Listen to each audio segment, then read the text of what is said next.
The Detroit Pistons schedule has dropped today. We know when they'll be wearing the teal jerseys, when those will be making a return. We know their first 10 games of the season. What do we think their record will be after the first 10 games of the season? We'll talk about all that in today's episode of the Locked On Pistons podcast.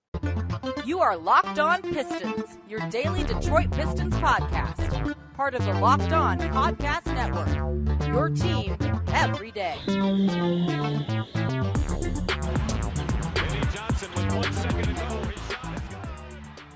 What's the deal? Welcome back to another episode of the Locked On Pistons podcast. Per usual, I'm your host, Kook Cahill. You can find me over on Twitter at Kook Cahill. I want to thank you guys for making Locked On Pistons your first listen of every single day. We are free and available on all your podcast platforms. And if you haven't already, head to our YouTube channel at Locked On Pistons. Obviously, hit that subscribe button. It's the best way to support the podcast. We're on our way to 5,000 subscribers. We're just under 1.3K subs away. Let's try to get there before the start of the season. Or if you're listening to this on one of the podcast platforms, leave a 5-star review on whatever podcast platform you are listening on. That's another great way to support the podcast. So the Pistons had their schedule drop today. We know about bobblehead nights. We know about when the teal jersey will be worn. We know the first 10 games of the season, all this kind of stuff. We're going to talk about that in today's episode. And joining me to talk about all that today, we have Jeff Iafrady from Woodward Sports. Jeff, how you doing, man? I'm doing good, man. I'm excited. I got Troy Weaver behind me, so I'm locked in. I'm locked in on Locked On, to be specific. There you go. That's perfect. That's perfect. Thank you for having me, man. I appreciate it.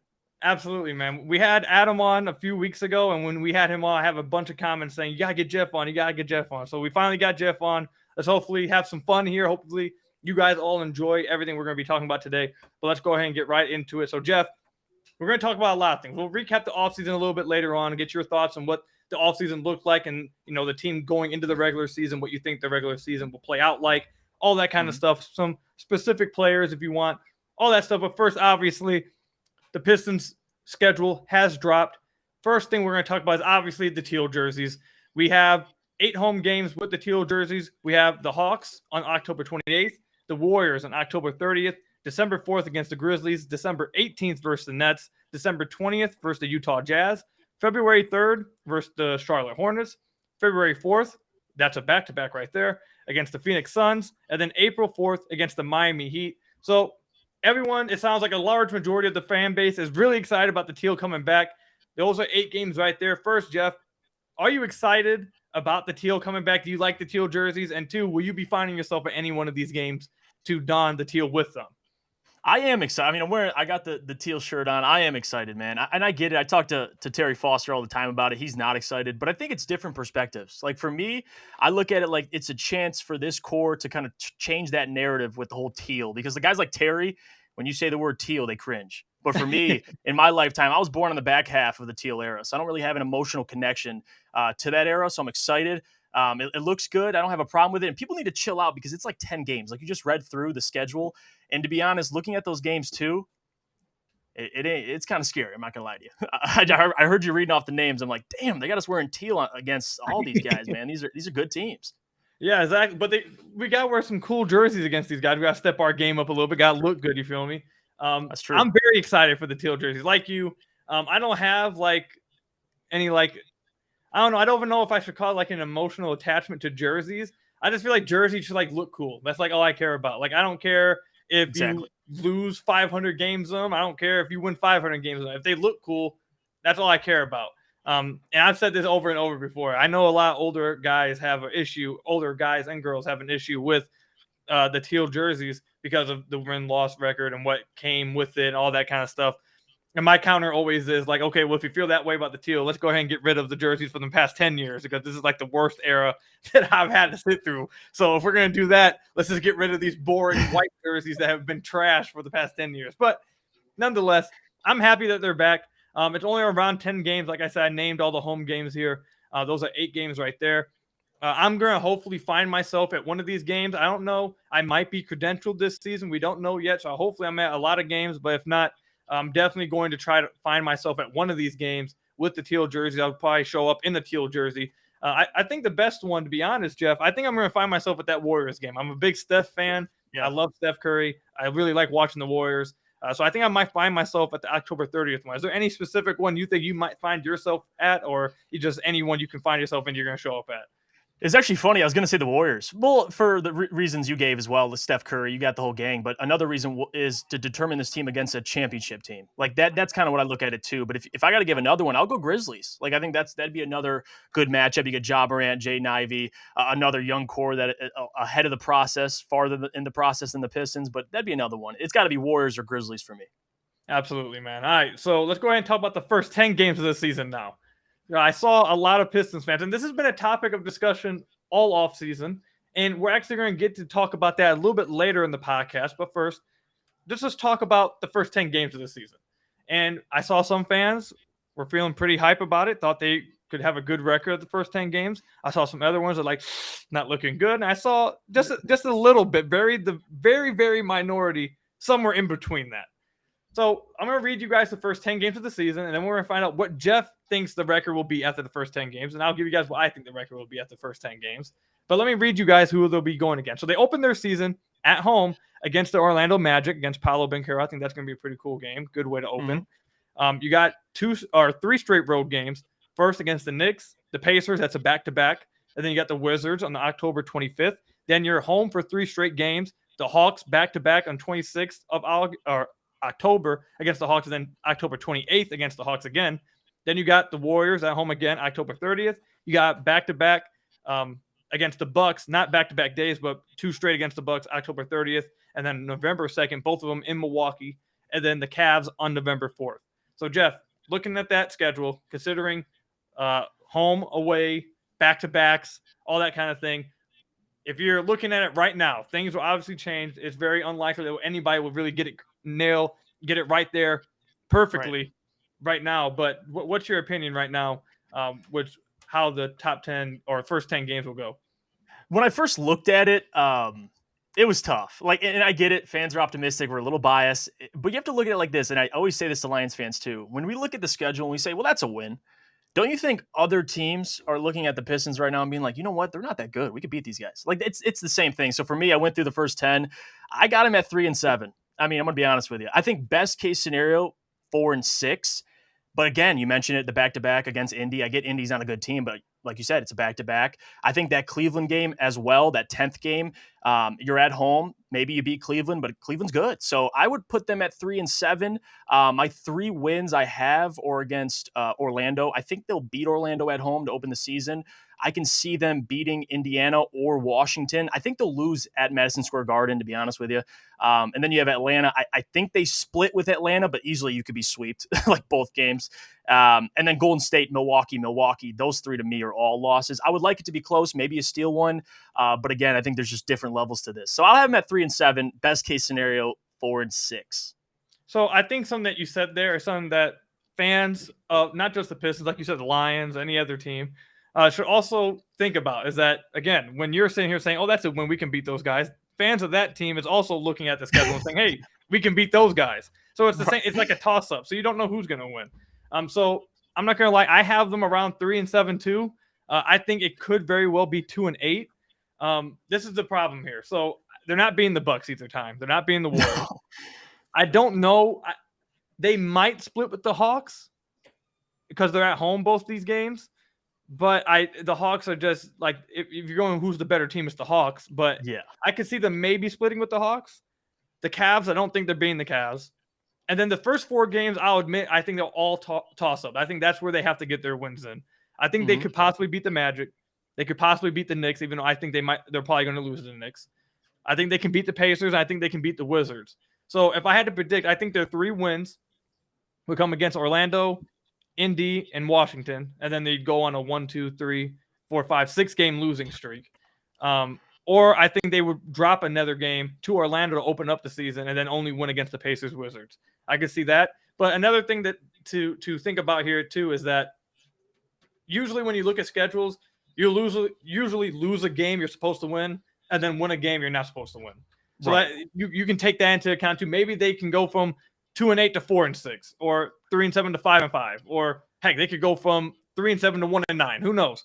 But I really think that the back 6 is going to be really tough. I could see them really losing 6 straight right there, at least 3 straight to Warriors, Bucks. But I think they're probably going to lose 6 straight there, and they're going to have to get some wins in the first 4 to avoid being like 1-9 in the first 10 games. I think it's possible they can win 3 games, but I think it's just as possible they can lose 8 or 9. So we'll see how it goes, though. Do you have any other thoughts you want to talk about with the first 10 games? Well, actually, and you brought it up too, like the last, 4 or 5 games of that 10-game stretch, it's scary. And if you even go past that, like I know we're only doing the first 10, it gets even worse. Like you're facing, you got Boston again 2 games later, Clippers, Lakers. Like it gets, like we always talk about expectations for this season, but things can get out of hand very quickly in the first, let's just say 25 games. So I'm curious to see what happens, man. I think, like you said, a lot of those games are toss-ups, but again, it's up to these guys. I mean, it's hard to guess how guys progress. We don't know what Cade's going to look like in Jaden his rookie year, but looking on paper, it's tough. It's tough to pick this team. I know Pistons fans are like, they could go 4-0, or you know what I mean? I've been seeing stuff like that. I'm like, guys, that's tough to do. It really is. Yeah, and right now, I think that's a perfect way to segue into the next topic, which is expectations for this season based off what Troy Weaver and the front office and Dwayne Casey, all of them have put together this past offseason. With the schedule out now, what are your expectations for this upcoming season? We'll talk about that when we come back from the ad break. But first, let me tell you guys let me give you guys actually a little bit of a life lesson here. I hope you guys have really listened to this one. You're hanging out with some friends and you're putting back a few drinks. A few become a few too many. As the evening comes to an end and people start to head out, you think about calling for a ride. But nah, you live nearby. You can make it home okay. It's no big deal, right? Well, what are the odds you'll get pulled over? Or even so, what's the worst that could possibly happen? Your insurance just goes up. You happen to lose your license for a little bit. Or you can lose your job. You can total your car. Or at the worst case, you could possibly kill somebody. Everyone knows about the risk of driving drunk. The results are tragic and often deadly.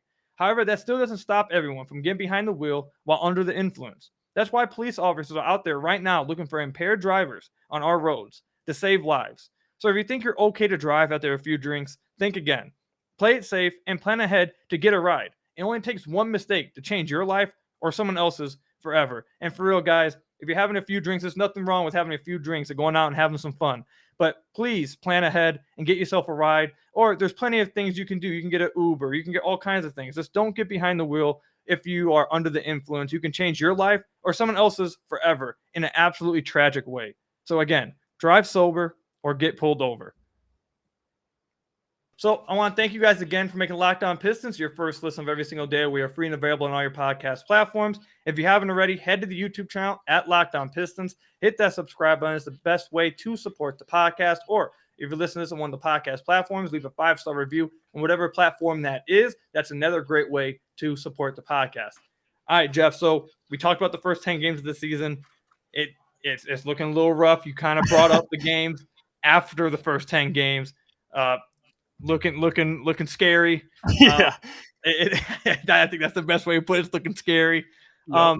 But despite that, that hasn't stopped a lot of optimism from the Pistons fan base. And I kind of want to say something real quick before we get any further into this. My last episode, I had Josh Everly at Hoop Magazine. You can find him on the NBA Sports News. You can find him on Spotify Live, hosting rooms. One of the more popular guys in the NBA community, all that kind of stuff. I had him on the podcast last episode, and he was very, I think, according to the Pistons community, and I'm not going to lie to myself too, very down on this team and very down on a lot of players. Now, I just want to say, I'm not as down on the Pistons as he is. However, like I said in that episode, I'm going to say it again here. I think it's good to get perspective from outside Detroit, even if you still end up disagreeing. I think it's good to still see what people outside Detroit are looking at your team like. And maybe that helps you change your mind on some things. Maybe you go and reassess some things. Who knows? Or maybe you stay at the exact same opinion that you were beforehand. But I think it's just good that you try to get some opinions from outside, so you're not just feeling like maybe I'm too biased. But I will say it was a little bit more negative than I thought it would be. I'm going to say that. But anyways, Jeff, a lot of Pistons fans had a lot of optimism after this offseason, after the drafting of Jaden Ivey and Jalen Duren. Where are you thinking about the team this season? Are you looking at this season as oh God, this team can push for a play-in? Oh God, I got a comment the other day. This team could possibly be a 6th seed. Are you looking at it like that? Or are you saying, this is probably going to be another tough year, probably in the win-loss column, and they may find themselves at the top of the draft again next season? Where are you at right now, along with, with the news of the schedule dropping? We see how the first 15 or so games are going to go. Where are you at right now with the team? I'll say this. I think Pistons fans have every right to be excited because they're in a position now they haven't been in quite some time. So I get the optimism. But if we're being realistic, for this team this year, I'm kind of teetering between contending for a play-in, contending, and just being tough, like having a tough year. Because again, last year had some injuries. Jeremy Grant's not on this team anymore. You have to replace him not only offensively but defensively, and I think defensively is going to be the problem more so than offensively. But again, like I was saying earlier too, it's so hard to project guys. Like I have to project Jaden to have a great rookie year. I have to project Sadiq Bey to take the next step. I have to project Cade. Like, if you really think this team can make a 6 seed, man, like I listen, I love the optimism, but you're banking on a lot of things to go your way. If you're being realistic, I think in the East, which is very tough, if you look at last year's play-in, you have to win at least 40 games just to get in the play-in. So that's number one. But number two, I think this year, I don't want to say they can at least be 10 wins better. I think if you can get at least 30 wins, to me, that's still a good thing. If you're seeing guys take the next step individually, Cade and Jaden are learning how to play together. I look at it as a positive. I'm not too concerned. If you win 30 games, 32, 34 games this year, I'm not going to be sitting in the offseason next year going, damn, like we blew this thing. Like that's the process. And I guess Troy Weaver at the helm, it's hard not to be excited. But again, there's a process to these things, and I don't think they're there yet. You're going to have plenty of cap space next year, and the following years, you're going to be able to take that next step. But for right now, Koo, I got them at between 30 and 35 wins. That's where I got them contending for the play, and I don't think they'll make it. But as long as you can stay in it for the entirety of the season, I call that a success. If you could stay on the outside of it and not be, a bottom 3 team in the NBA, I'm happy with it, man. So this is where I'm at with this team. They won 23 games last season, and like you said, I think when people start talking about this, fans take it as, why can't we be excited? Why can't we be happy about this team? And that's not the case at all. I'm extremely excited about this team. Right. I'm extremely excited about the young core that Troy Weaver has built. I'm sure you are, like you said. I'm sure just about every fan is extremely excited for how this thing is looking for the future. But that's for the future. Right now, they are an extremely, and I mean extremely young team. Like, I think their average age is like 22 years old. Like, they're an extremely young team. They lost Jeremy Grant, who, no matter how you feel about him, and I wasn't his biggest fan, he was probably their best player objectively for the large majority of last season. Cade, you could probably argue Cade at some point took over, but Jeremy was probably their best player on the floor, and you just lost him. If you're taking that into account for the win-loss record, like you said, if you're projecting that they're going to be in the play-in or anything higher than that, which I think higher than the play-in, you're kind of being way too crazy. You're just being you're just being insane. But if you're saying they could possibly make the play-in, you're like you said, you're projecting a lot of improvement from just about every guy. First of all, Cade would have to take a superstar kind of jump, I think, or maybe not. Let me not say superstar, but like an all-star guaranteed kind of jump. I think Jaden would have to be a really good rookie, like contention for rookie of the year kind of stuff. Isaiah Stewart would actually have to be like a 37% three-point shooter. I think Sadiq Bey would have to be extremely consistent on both ends of the floor to see a massive improvement defensively and start hitting closer to 40% of his threes. I think Killian Hayes would have to be averaging like 10 points or more off the bench for you. I think he would have to be shooting around 44, 45% from the field, around 33% from deep. Like, I feel like these are big jumps that you're going to be expecting, not just from one guy, two guys. You're going to have to expect those kind of jumps from every guy. And the reason why I'm just not sold on that is, one, improvement and progression is not linear. A lot of guys take a step and then they take a minor step back and then take a big step again. Like, just because a guy improved from year 1 to year 2 doesn't mean he's going to take another step year 3. Sometimes they take a step back year 3 and then they take a big step year 4. Like, it's not linear. You can't project those kind of things. So could it happen? Could all those guys get better in the same offseason and come back ready to play and ready to compete for a play-in? Maybe. I mean, I guess it could happen. And if it does, all of us would be extremely excited if it did. But I just don't think it's very realistic. I think it's unfair to expect for these guys. A lot of these guys, all of them, again, most of them are under 22 years old, 23 years old. It's unfair, I feel like, to put those kind of expectations on them and to hold them to that, because I just don't think they have a high chance of actually doing that. I don't blame them. I don't think that would be a bad thing. And also, lastly, I actually really want to get your thoughts on this, because this is an argument I make a lot, is that I feel like Troy Weaver agrees with us.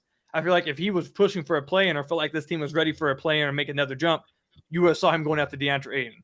You were at least saw him going after Miles Bridges before the everything happened with him off the court.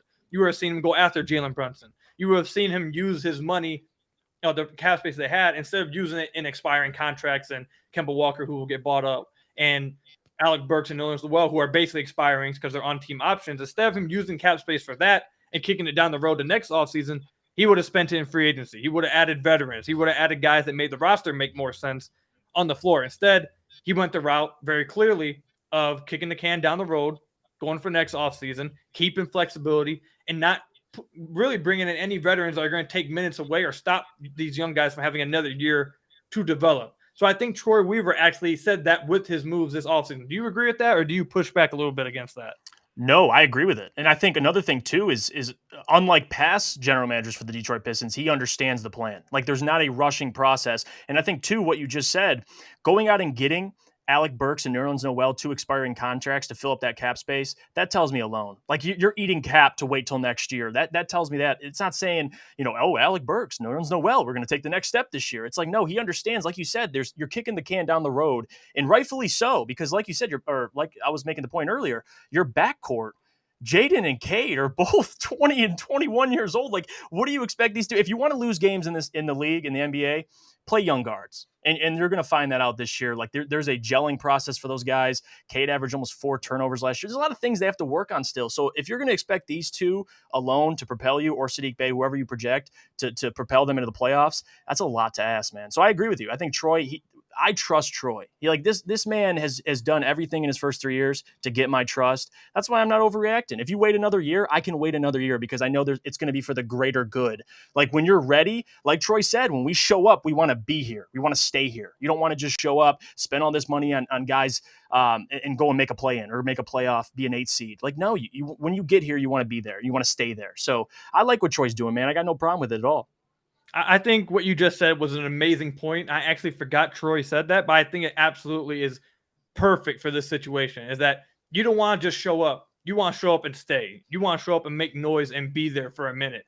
So he's not – I don't think Weaver is really worried about let's make the play-in and try pop in like the Hornets. And like right. Hornets could possibly be not even in the play-in this year. Like I don't think he's worried about that. I don't think he's trying to go the Atlanta Hawks route of pushing all your chips in for 1 year. Yeah, we make the Eastern Conference Finals, but now it's looking really messy. Now we don't know. I think Troy, like you said, like he said, we want to show up and we want to stay. We want to build a sustained winner that once we show up, we're not going anywhere. So that's why I'm not concerned about making the play-in this year. Also, another point I think that really shows that Troy was kicking it down the road winning-wise is that the team was one of the worst shooting teams in NBA history last year. And he didn't exactly address that this offseason. He didn't like that's not exactly being addressed. Now, again, I'll end it with this, and you can tell me if you agree or not. I don't think Troy Weaver is intentionally tanking. I think that's what people are missing on this. I don't think he's intentionally saying, I want to put a bad product on the floor. I think he's saying we're going to put our young guys on the floor. We're going to give them plenty of minutes to develop and get better through the season.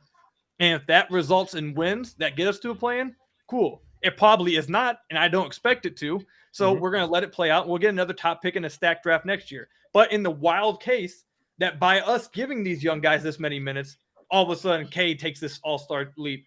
Ivy is a Rookie of the Year candidate. Killian looks like a 6-man type of guy off the bench. Saddiq looks like a monster in this starting at the 3. Isaiah Stewart shooting close to 40% from like by the chance that us giving them these minutes, that happens and that pushes us to the plan, then cool. We did it the right way. But I don't think that's going to happen. I don't think Weaver expects that to happen. And by doing that, he's, like we said earlier, he's kicking the can down the road. Do you agree with that? Yes, I do. I mean, you let these guys figure it out. You have a perfect coach for this situation. And the NBA is not like the NFL. The NFL, you can turn things, around quickly in 1 year, 2 years. The NBA, there's a process. Look at the Memphis Grizzlies. Like you win 30 wins, you jump in, you make the play in. The next year, boom, we're here. We're a 2 seed. So I agree with you, man. There's people I think get so, as fans, especially Pistons fans, it's like we want to rush the process, but then we complain when crap hits the fan. Like you have to understand when you're there and you get to stay there, everybody's going to appreciate it even more. So I agree. I think that's exactly what he's doing. Absolutely, man. All right. So when we come back, though, we're going to talk about some specific players and some of your expectations for very specific players. Cade Cunningham, Jaden Ivey, Saddiq, Isaiah Stewart. We kind of mentioned them already. Killian Hayes, Marvin Bagley, all these guys. We're going to get Jeff's thoughts on these guys and what he expects from them and what he thinks would be a successful season from these guys when we come back. But first, I have to tell you guys about another one of our sponsors, BetOnline.net. BetOnline.net is the fastest and easiest way to check in on all your sports betting needs. Find all your favorite sports and events at the #1 online source for odds, lines, and games. Find reviews and news of every league, including Major League Baseball, NFL, NBA, NHL, combat sports, esports, and even golf. BetOnline continues to be the top online resource for all your sports wagering information. From live in-game betting, scores, and podcasts, they have you absolutely covered. Head to BetOnline today or use your mobile device to learn more about their trends and action today. And if you head over to betonline.net right now, you'll see if you click on the basketball section, you can get a head start on the NBA season and take a look at who is the favorite to win the championship next year. BetOnline has the Boston Celtics. I don't agree with that. I don't know what that has to do with. I think it has to do with KD possibly being traded there. But if I had to take my money, I would say that I think the Milwaukee Bucks should be the favorites next year, especially coming out the East. But BetOnline, maybe they know something that I don't. Head over to betonline.net today, and you can do all that kind of stuff by using your mobile device to learn more about their trends and action today.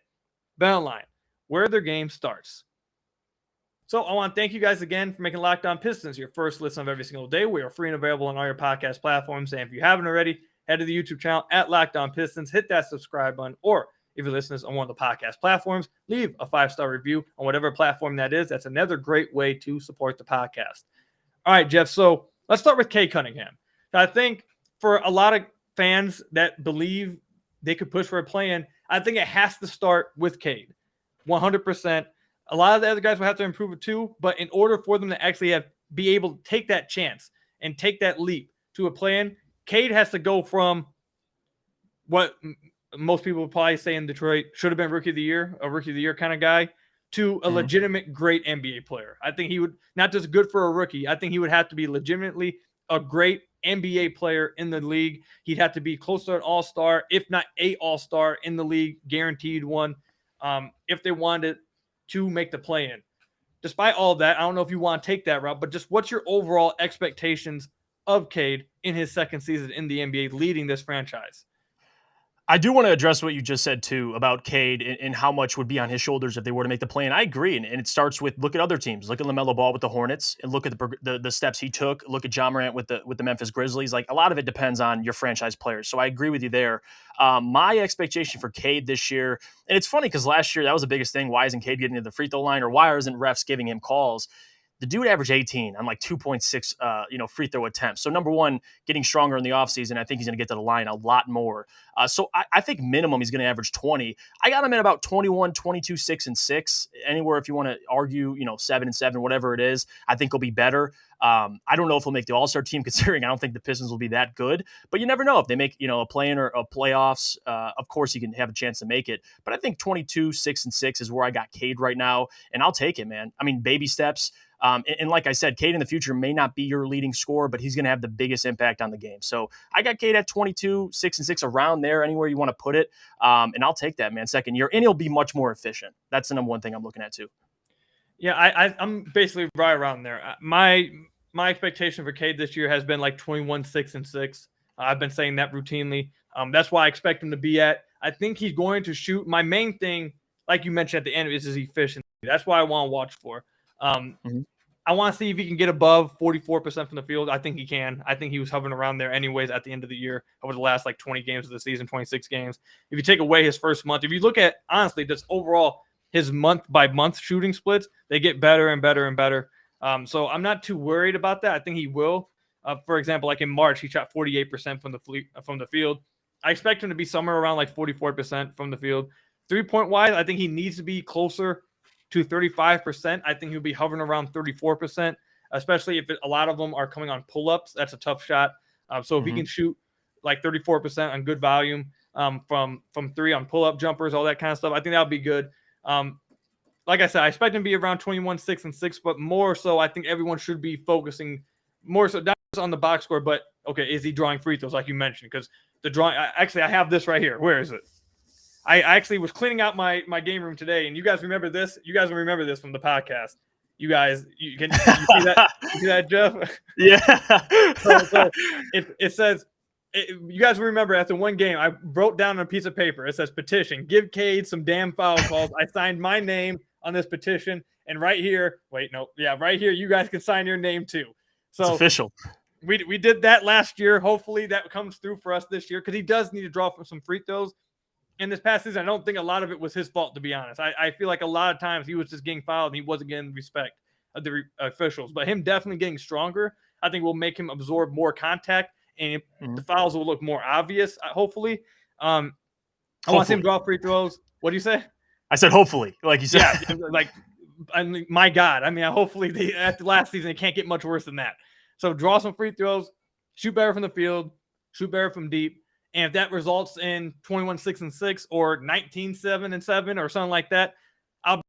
But if he's shooting better from the field, I wouldn't be too worried about him not getting to like 23, 24 points a game or anything, because I think that will come at some point in his career. You just need to make sure he's being an efficient player at some point. I think that's what I'm watching for mostly this season from him. Also, to be a decent defensive player as well while maintaining that offensive load. Let's go to the next player real quick that I want to talk about. That's Isaiah Stewart. I'm not going to talk about Jaden Ivey or Jalen Duren because they're rookies, and it's hard to really say what rookies will do. We've seen these guys a year ago. We can see what we want to see better from them in their second, third NBA season. I'm not going to mention anything about the rookies because who knows what they're going to come in like. But let's talk about Isaiah Stewart real quick. Are you one of the believers that Isaiah Stewart will be a stretch big this upcoming season for the Pistons? That's a tough one for me. I think he'll be able to space the floor at times, but to say he can be a floor spacer right now this year, considering what he looked like last year attempting 3-pointers, like there's still a process with these things. Like he may shoot low 30s this year, maybe like 30, and then next year get better and better. So I'm not too concerned. I think for the future, absolutely, I think he can be a floor spacer and definitely be as versatile as he is to be able to knock down shots, especially from the outside, can make him that much more valuable. But this year, Koo, I don't think, 30. If people are actually saying, he's going to shoot 36% this year, 35%, I don't agree with that. I think there's a process, but eventually, I do think so. He can be pretty good. I mean, you see the form in the summer league. I think it looks good, but to go out and compare summer league stats and be like, well, he was 4 or 5 in this game in the summer league, so he should be fine in the regular season. I don't know about that one, but I think in long term, yeah, absolutely, yes. So I think that he'll shoot around low 30s, high 20s this year on higher volume. I think that's the bigger thing. I don't think he's only going to be taking like one a game or less than one a game like last season. I think he'll probably be taking like 3 a game this season, 3 to 4 maybe. Even so, if they start him at the 4. And I agree, it's a process. So as long as you get like progression in that area, you see reason to believe that it's going to be better. I think it'll be okay, but I don't think he's going to be that stretch big this year. The hope is that he is like 2 years down the line, 2-3 years down the line. I think that's the hope. So hopefully he shows some promise this year. All I'm expecting from Stu this year is to continue to be a defensive player and try to find something offensively that he can hang his hat on. This past season, he was one of the worst finishers in the entire NBA as a big guy. We talked about that in the last episode. 14th percentile on putbacks, 23rd percentile on finishing around the rim, non-post-ups, just not very good stuff. He did start to show an outside shot the last month of the season. And then Summer League, his form does look much smoother. And I'm not going to lie, watching Summer League will give you hope that he can do it. So maybe he does. But I think the expectation should be around at the highest, 32% for this season alone. I think if he hits that, everyone should be ecstatic because that should mean good things moving forward. I'm not going to be too mad if he gets 29, 30%. I don't expect him to go from someone who just wasn't attempting threes to some marksman all of a sudden. I don't think that's realistic. So as long as he shows progression, I think that would be a good season for him while maintaining his defensive effort. Let's move on to the next player now. We got 2 more players I want to do, then we can wrap up the podcast. Killian Hayes, very controversial player in the Pistons community. All the Locked On Pistons fans know how I feel about Killian Hayes, so I'm not going to spend too much time with this one. Jeff, just what are your expectations for Killian coming into this second season or his third season? Well, I think defensively, I don't really have too many questions. Obviously, you saw in the Trae Young clip today in the Rico Hines run, he was reaching, and Trae Young was teaching. So that's the problem. You got to watch when you reach. But another thing is offensively, this one's tough for me because before Summer League, I'm excited. You see him in the gym. You see him working on things, finishing especially. And I'm sitting there going, okay, all right, I'm excited to see Killian. And in the first Summer League game, it just seemed like he was Killian. Like, and that's not a bad thing, but he's not a scorer. So that's what I'm trying to digest now, is accepting who Killian is and accepting what he brings to the Pistons. So my expectations from him this year, I think, will be, your sixth or seventh man. I mean, to say he's going to be sixth man is probably a little bit of a stretch, unless he takes that jump offensively, which he can. And there's going to be a lot of situations where you're going to be able to play three guards, his versatility as well. But yeah, I don't have any question marks defensively. I just hope offensively his three-point shooting, that's the issue. And I could tell he's been working on his form. You see some adjustments, especially with his footwork. So I'm excited to see that this year. But again, for me, it's finishing with confidence, finishing, going through contact, and then just being more consistent from 3-point. So that's really the two things I'm looking at offensively. I know what he brings with his playmaking defensively. So really, it's just those two things I'm concerned about this year for Killian Hayes. All right, so I'm gonna throw this one out here. I haven't said this yet, but this is basically where I'll leave it at. I don't want to take too much time talking about Killian, because I always find myself talking about him too much. Two things. Either two things have to happen for Killian this year for me to call it a success. Two things. One, he has to shoot more than 10 times a game. I think he has to be hovering around 10 shots per game. I need him to be aggressive and actually looking for a shot and looking like how he did at the end of last season. He was hovering around 10 shots a game last season towards the end of the over the last 16, 18 games. And he was averaging around 11 points a game doing so. So he needs to do that, or two. Actually, no, he needs to do that. That's the thing. You got it. And then the second thing, this is an either or. One, you have to shoot around 33% from deep on decent value, or two, I need you to be hovering around 44% from the floor. So, because that tells me that you're shooting better from 2-point range and you're finishing around the rim. So if you're shooting well around the rim on twos, but you're struggling from deep, I can live with that, because that tells me you're getting more aggressive around the rim, and maybe that's what your calling card is. Maybe you'll never be a three-point shooter. You'll be a finisher around the rim, someone who can get to the paint. I can live with that. If you're shooting 33, 34% from deep, your three-point shot's gotten better. Maybe you just won't ever be a finisher around the rim, but at least you can spot out the floor. So you need to do one of those two things for me this year, or shoot at least 10 times. If he doesn't do one of those things, I think you have to – I'm a Killian fan, but I think at that point you have to be like, okay, maybe you might need to move him. And then the last guy we're going to talk about just real quick, Marvin Bagley. Saddiq Bey, I'm not going to talk about Saddiq, because Saddiq, I feel like we're all around the same area with Saddiq. I think we all like what we saw from him last year. Basically stay the same, just improve defensively and be a little bit more consistent. I don't think anyone's going to really have much different to say about Saddiq. But Marvin Bagley, I think, will vary from what people feel. So I just want to get your thoughts real quick about Marvin Bagley, and then we can wrap it up. Well, what are you expecting from him this season after how he played at the end of last season for the Pistons? Yeah, no, I mean, I liked what I saw, especially coming in those games he played, especially getting traded to Detroit. Not a lot of plays were schemed up for him, and he was still able to go out and get some buckets. For me, it's defensively. Like, that's the number one thing for me with Marvin Bagley, is like, especially with Dwayne Casey, you got to play defense. And I know Marvin offensively, he's got a lot of talent, got a lot of God-given ability, but still, if you're a liability defensively, I have a problem with that. That's why I've come out and said I wouldn't have a problem if he came off the bench, just because I know what he's going to bring offensively. But again, that's my two questions. It's defensively and offensively, taking less threes, but if he is going to take them, be more consistent at it. That's all I ask. So, but mainly my concern with Marvin has always been defensively. That's my number one thing with him. All right. Well, I'll basically say the same thing. That's my expectation. I want to see him get better defensively to where I don't think he'll ever be even an average defender, to be honest. But he can't be the worst defender in the NBA. He has to be like he has to be like below average. Like, I need him to get to that point. And if he starts to show progression to that point, I think that'll be good. And then secondly, offensively, you kind of hit on it a little bit. I want to see him dominate the sideline, or no, the baseline. I want to see him dominate the baseline. He's great at finishing around the rim. Shot 87% from at the rim, 0 to 3 feet. Basically, he gets the ball around there. It's a finish, or you're going to foul. You're going to have to foul him. He's getting free throws. So I don't have questions about him there. Dunker spot, great. Alley-oops, great. I think he can dominate that. Cutting down from like the little short jumper area, I think he can catch alley-oops, just dominate that area. I think he'll be good. I think he can just dominate that area. I want to see him extend to the corner. If that's something they're going to ask him to do, extend to the corner. Show us that season 2 years ago in Sacramento, when you shot 34% from three, 41% from the corners, even though it was just a small sample size, I believe it was like 34, 36 games. Show us that was something that you can actually replicate. Because if he can do that, I think literally he can be one of the most fearsome guys along the baseline in the NBA, because of his finish ability, because of how good he is with the ball in his hands, because of how a freak athlete he is. Imagine him just running down from the corner while Cade's driving the opposite side. That's just a scary sight. You're not going to stop him. It's going to be crazy. So if he can get himself to a good 3-point shooter from the corners, I think he will really be a nice addition offensively while also becoming, like, I guess, passable defensively. I think that would be a great season for Marvin Bagley. But we'll go ahead and wrap it up there. Jeff, thank you for coming on, man. I really appreciate it, man. Make sure you guys go check out Jeff and all his stuff at Woodward Sports. Jeff, is there anywhere else that we can find you at besides Woodward Sports?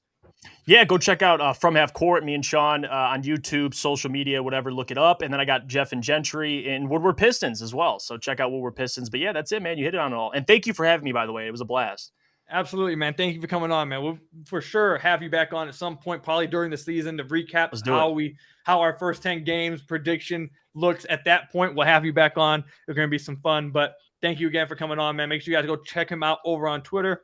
I want to thank you guys for making Locked On Pistons your first listen of every single day. We are free and available on all your podcast platforms. If you haven't already, head to our YouTube channel at Locked On Pistons. Hit that subscribe button. Or if you listen to this on one of the podcast platforms, leave a 5-star review on whatever platform that is. And until next time, I'll see you guys later. Peace out, everybody.